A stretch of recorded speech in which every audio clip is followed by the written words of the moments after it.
Baik, kita akan melanjutkan pembahasan kita hari ini tentang asuhan keperawatan, yaitu membahas tentang langkah pertama, yaitu pengkajian. Meskipun sebenarnya ketika berbicara tentang pengkajian, ini sebenarnya masuk juga ke semua aspek proses keperawatan. Atau misalnya dalam diagnosa, dalam menyusun rencana, dalam melakukan implementasi dan evaluasi, tidak terlepas dari data-data di pengkajian, seperti itu. Nah, jadi mari kita bersama-sama membahas tentang pengkajian ini supaya kita kupas tuntas, kita mendapatkan ulasan yang murni, yang benar-benar untuk bisa membuat kita lebih menguasai teknik dan memahami apa itu pengkajian. Seperti itu. Nah, sekarang ini kita bahas dulu tentang apa sih tujuan kita melakukan pengkajian? Seperti itu. Tujuan kita melakukan pengkajian adalah untuk menemukan respon dari klien kita tentang masalah kesehatan yang dialaminya atau respon dari penyakit yang dideritanya. Uniknya, ini mengarah ke diagnosa keperawatan, di mana diagnosa keperawatan berbeda dengan diagnosa medis. Nah, pembahasan tentang apa perbedaan diagnosa medis oleh dokter dengan diagnosa keperawatan oleh perawat. Saya jelaskan bahwa diagnosa medis itu adalah penilaian klinis seorang dokter tentang penyakit yang dialami oleh pasien atau patologi. Jadi dokter berfokus ke patologi penyakit. Sementara diagnosa keperawatan adalah penilaian klinis seorang perawat terhadap respon klien kita, baik itu pasien maupun keluarga, terhadap masalah kesehatan atau penyakit yang dialaminya, berupa respon yang aktual, yang resiko, maupun peningkatan kesehatan. Itu perbedaan antara diagnosa medis dengan diagnosa keperawatan. Seperti itu.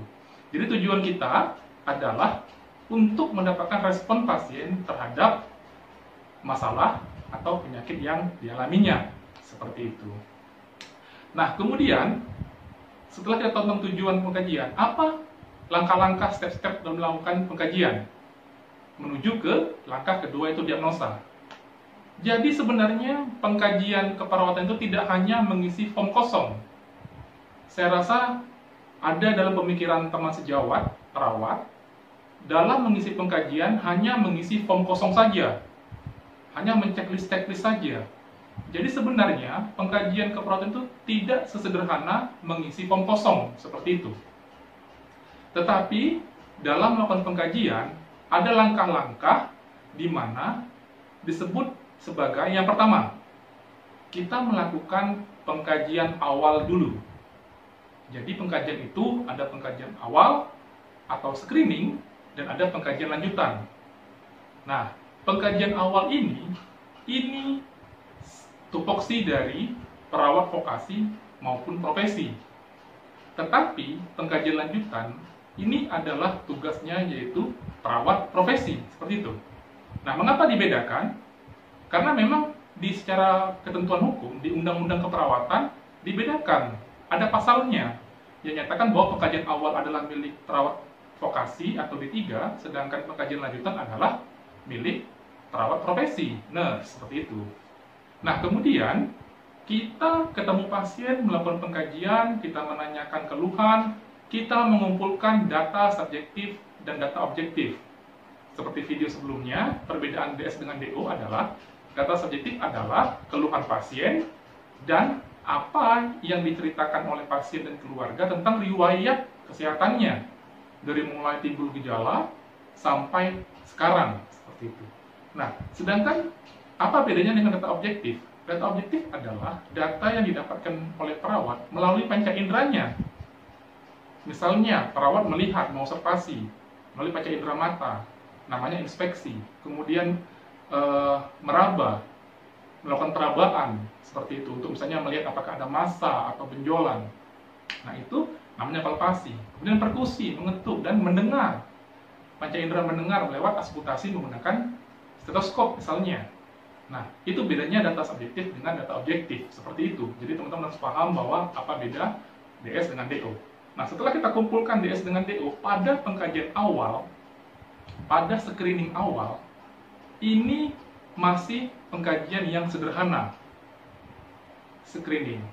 Jadi, ini belum pengkajian yang lengkap, masih pengkajian awal, pengkajian sederhana. Nah, setelah kita melakukan anamnese awal, pengkajian awal, maka ketemu data subjektif dan data objektif. Langkah berikutnya adalah kita melakukan analisa data. Jadi nanti dulu melompat ke diagnosa, kita lakukan pengkajian awal dulu, ini boleh D3, boleh NAS, baru kita lanjut ke menegakkan analisa data. Nah, komponen analisa data yang sering kita tahu adalah 3 kolom ya. Ada kolom data, kalau formnya ada kolom data, ada kolom kemungkinan penyebab, dan ada kolom masalah kesehatan, masalah keperawatan, seperti itu. Ada juga yang menyatakan 2 kolom. Kolom pertama data, DSDO, kolom kedua masalah keperawatan. Namun saya lebih setuju kepada 3 kolom.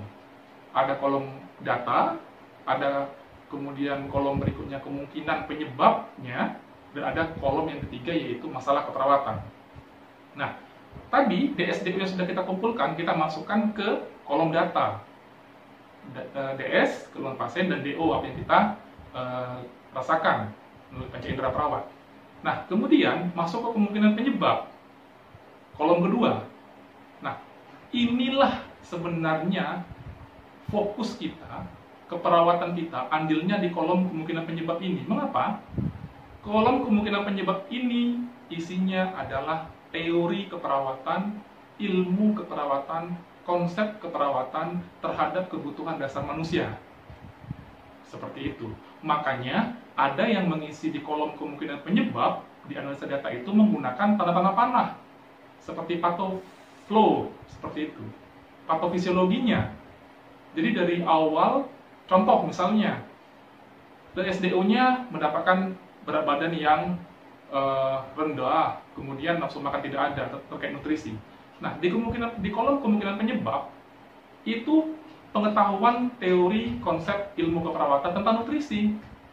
Jadi kita harus menguasai, seperti video sebelumnya, 14 kebutuhan dasar Virginia Henderson, itu harus kita kuasai. Tentang nutrisi, misalnya SDO-nya tentang respirasi, kemudian tentang sirkulasi, elektrolit, cairan, kemudian tentang psikologis, dan banyak lagi konsep dasar keperawatan dari 14 Virginia Henderson itu yang kita dapatkan dengan metode Caring. Nah, itu di kolom kemungkinan penyebab membuatnya seperti itu. Jadi sangat penting sekali. Baru kita isi masalah keperawatan di kolom ketiga.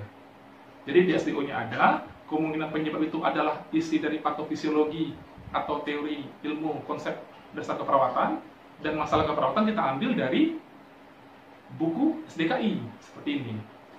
Jadi, masalah itu adalah problem, seperti itu, keperawatan. Nah, sedangkan di judul-judul besar di sini, seperti konfusi akut, gangguan citra tubuh, kemudian misalnya bersihan jalan napas tidak efektif, itu merupakan pernyataan masalah keperawatan, bukan pernyataan diagnosa keperawatan. Jadi, analisa data di sini, ada kolom tadi data, ada kolom kemungkinan penyebab, dan ada kolom masalah keperawatan. Tujuannya yaitu menemukan masalah keperawatan ini. Seperti itu.